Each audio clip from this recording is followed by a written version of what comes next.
every brain is completely different, and brain function is like DNA. And so for me to stand in the front of the classroom and assume that my brain is just like everybody else's brain, it completely defies logic. So if we want to meet kids' every need, every classroom, every day, we have to differentiate our instruction. And that's it makes sense logically and from a practical sense. So I asked you if you would give me directions, okay, from Fayetteville Matthews High School to Wegmans in DeWitt, okay? I walked around the room and I saw that each of you were doing something different, okay?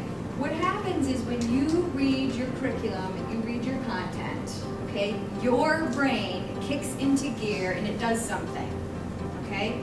And what happens is when it starts doing stuff, it executes to your classroom, okay? So you read your curriculum, directions from a high school to Wegmans in DeWitt, your brain kicks into gear, and it does what your brain is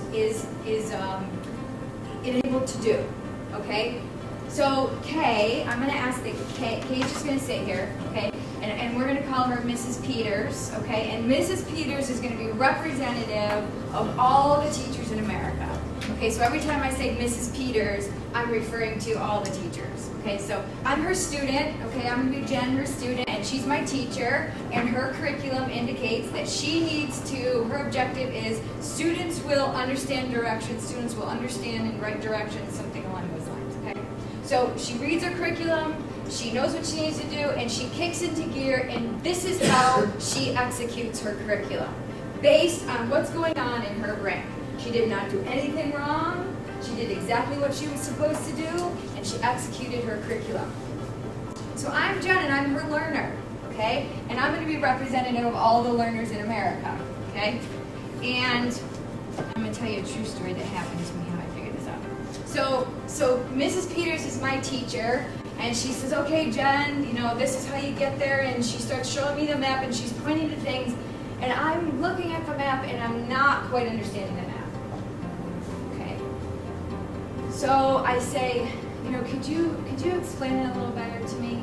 And so, and again, she's representative, okay, of teachers in America. And so she says, okay, Jen, this is the high school, and so what you're going to do is you're going to come out here and you're going to go on 173, and she starts explaining it to me now with a little bit more clarity and a little bit more description, and she's going a little slower for me.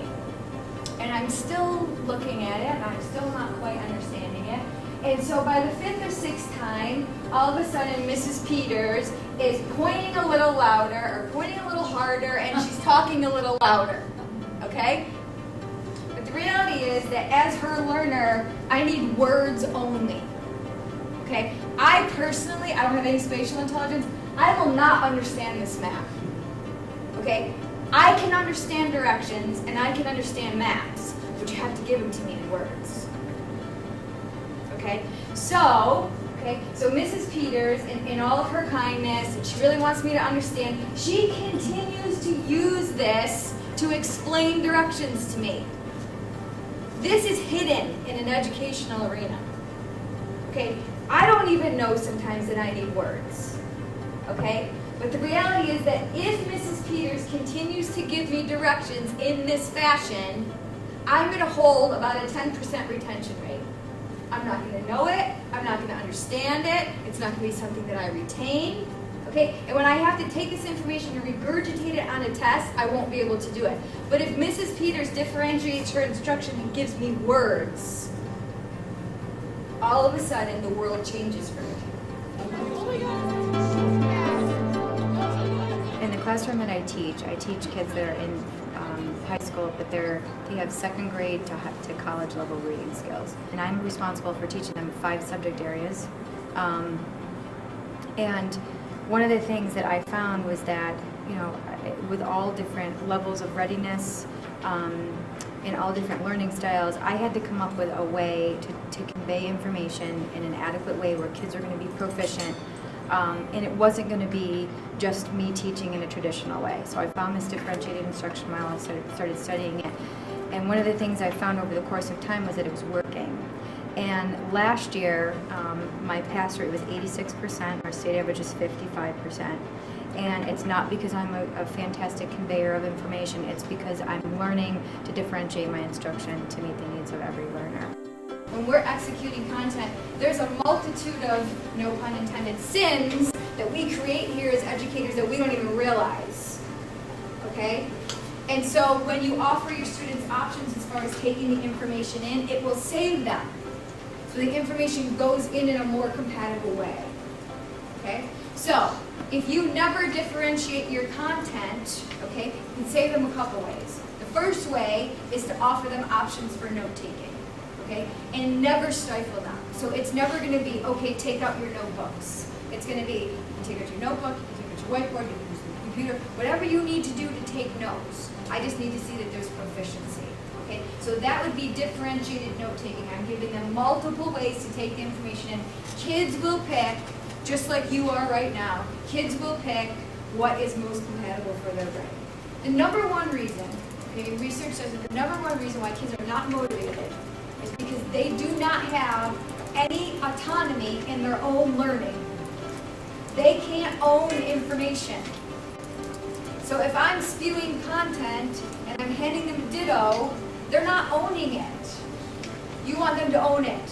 So when I say get up, let's move to the corner of the room, or I say get in a car, let's drive to Wegmans, now the ownership comes from me to them.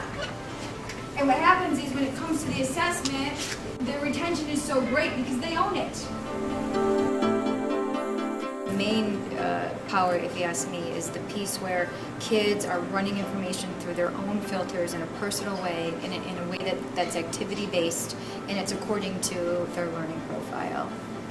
That's when real learning begins, because the input of information is brain compatible, it's stored in a compatible way, and it's retrieved in a compatible way. And when it's retrieved in a compatible way, proficiency really starts to happen.